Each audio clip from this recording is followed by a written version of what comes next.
So hello everyone, welcome to the Banker's Choice. I hope you all are doing great in your studies. तो जैसे कि आप सब जानते हैं कि आरबीआई असिस्टेंट का नोटिफिकेशन आउट हो चुका है एंड हर एक स्टूडेंट बहुत ही मेहनत से मॉक्स दे रहा है, मेहनत कर रहा है, अपने स्पीड पे, अपने एक्यूरेसी पे वर्क कर रहा है. बट इसके साथ साथ बहुत सारे जो पेरेंट्स हैं उन लोग को एक सबसे बड़ा डाउट ये आ रहा है, मीन्स कन्फ्यूज़न ये आ रहा है कि आरबीआई असिस्टेंट का जो फॉर्म है वो कौन से स्टेट से फिल करना सेफ़ होगा. क्योंकि हर बार ऐसा होता था कि जितने भी वैकेंसीज़ आती थी 40-50% अकेले महाराष्ट्र में होता था, मीन्स मुंबई रीजन में जाता था. बट इस बार क्या हुआ है, सारे ही स्टेट्स में जो वैकेंसीज़ हैं वो इवनली डिस्ट्रीब्यूट हुई हैं. और एक लैंग्वेज बहुत बड़ा बैरियर है, एक बहुत बड़ा रोल प्ले कर रहा है हमारा लैंग्वेज. सो लैंग्वेज को ध्यान में रखते हुए जो भी हिंदी लैंग्वेज वाले हैं उन लोग को बहुत ध्यान से फॉर्म फिल करना चाहिए जहाँ पे हिंदी लैंग्वेज हो. क्योंकि फिर अगर आपका प्री निकल रहा है, मेंस निकल रहा है और आप इतने मेहनत करके अगर आपका नहीं हो रहा है सिर्फ लैंग्वेज की वजह से, तो ये बहुत मतलब बुरा लगेगा. ठीक है, तो मैंने कुछ स्टेट को इधर देखा, आप देख सकते हो कि जो ये 5 स्टेट रखा है मैंने जहाँ पे हिंदी लैंग्वेज है. ठीक है, चंडीगढ़ है, कानपुर, लखनऊ, नागपुर, न्यू दिल्ली, पटना, मीन्स भोपाल ये सब भी था, बट मैंने टॉप जो प्रायोरिटी दिया गया है उस स्टेट को मैंने रखा है. तो अभी मैं खुद भी कंफ्यूज हूँ कि मैं फॉर्म कहाँ से दूँ, इसलिए मैं ये वीडियो बना रही हूँ कि ताकि आप लोग भी कुछ अपना कमेंट्स में बताएं कि आप लोग कहाँ से फील कर रहे हैं. और बस मैं ये बोलना चाहती हूँ फ्रेंड्स कि आप कहीं से भी फील करो, कहीं से भी फील करो, किसी भी स्टेट से फील करो, आपको 90+ तो लाने का मीन्स हर हालत में मेहनत करना पड़ेगा कि आपको 90+ आए. ठीक है, अब ये डिपेंड करता है, ये हम प्रिडिक्ट भी नहीं कर सकते हैं, बट लास्ट ईयर पेपर्स देखने के बाद और देने के बाद इतना तो श्योरिटी है कि अगर उस लेवल का पेपर आता है तो हमें 90+ हर हाल में लाना होगा, तभी हमारा सिलेक्शन होगा. ठीक है, तो आप किसी भी स्टेट से डालो. आप देख सकते हो लास्ट ईयर पेपर मैंने इधर कट ऑफ भी लिखा है कि आप ये आप देख सकते हो. ये एक मिनट, हाँ ये जनरल का है. 2019 में जो आरबीआई असिस्टेंट हुआ था उसमें आप देख लो कि क्या कट ऑफ गई थी. मीन्स चंडीगढ़ में 96.75, कानपुर में 96 गया था, नागपुर में 90.50. मीन्स आप देखो कहीं भी 90 से नीचे तो एक भी स्टेट में नहीं था, सिर्फ मुंबई में था क्योंकि वहाँ 419 सीट्स थी, इसलिए वहाँ का जो कट ऑफ था वो 87 था. तो बट आप सोचो कि 419 सीट्स के बाद भी वहाँ 87 था, तो इस बार तो वहाँ ओबीसी को तो सीट है ही नहीं.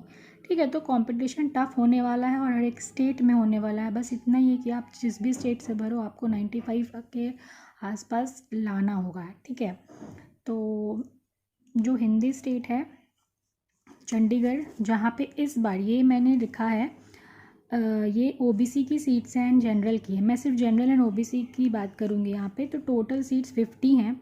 जो ओबीसी वाले हैं वो सिर्फ ओबीसी को ना देखिए, जनरल को भी देखिए, क्योंकि आप अगर आपके मार्क्स अच्छे होते हैं, मीन्स आप जनरल के कट ऑफ को भी क्लियर करते हैं, तो आप जनरल में भी आ जाएंगे. ठीक है, तो आप देख लो चंडीगढ़ में 50 सीट्स है, कानपुर यहाँ सबसे ज़्यादा सीट्स हैं 89. ठीक है, नागपुर में 32, नागपुर में भी हिंदी लैंग्वेज ऑप्शन में है, तो इसलिए बहुत सारे लोग जो हैं हिंदी ऑप्शंस के लिए नागपुर को भी चूज़ कर रहे हैं.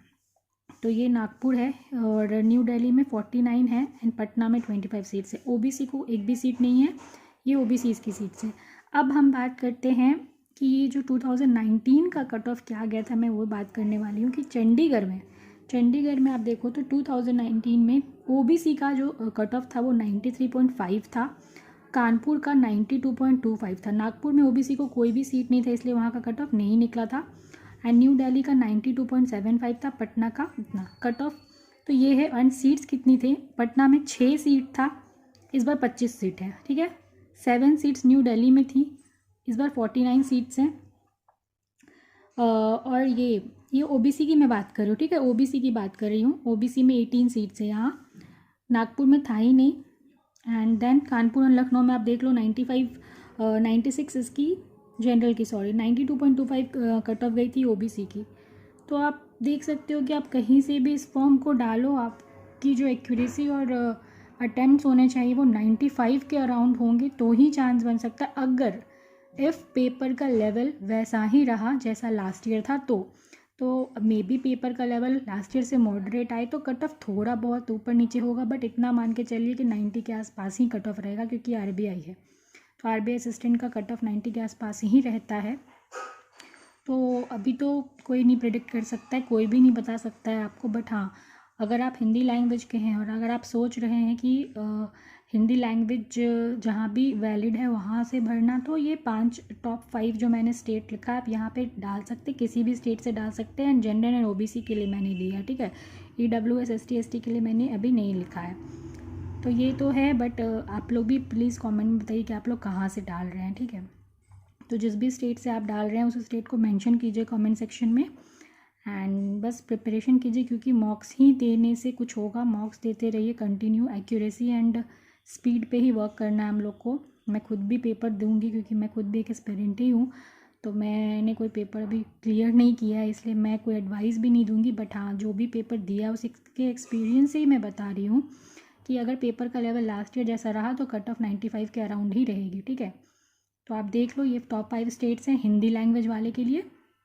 एंड जो भी आपको सही लगे, जिसमें आपको कन्वीनियंस हो, आना जाना ट्रैवलिंग सब कुछ देख के आप इसमें जो भी स्टेट आपको सही लगे आप फॉर्म फिल कर सकते हो। बहुत सारे स्टूडेंट्स नागपुर भी प्रेफर कर रहे हैं इस बार, मैं देख रही हूँ कि बहुत सारे स्टूडेंट्स नागपुर भी जा रहे हैं, क्योंकि वहाँ हिंदी लैंग्वेज है एंड ओबीसी को 10 सीट्स हैं, ठीक है। तो फिर आप अपना देख लें एंड बस मेहनत करिए, अच्छे से पेपर देना है हम लोग को। बस इतना कॉन्फिडेंट रहना है कि हम लोग अपना 100% दे के आएँ, ठीक है। चाहे कट ऑफ जो भी जाए, हम लोग अपना 100% दे के आएँ। Till then keep preparing and thank you, and please subscribe to my channel Bankers Choice. Thank you.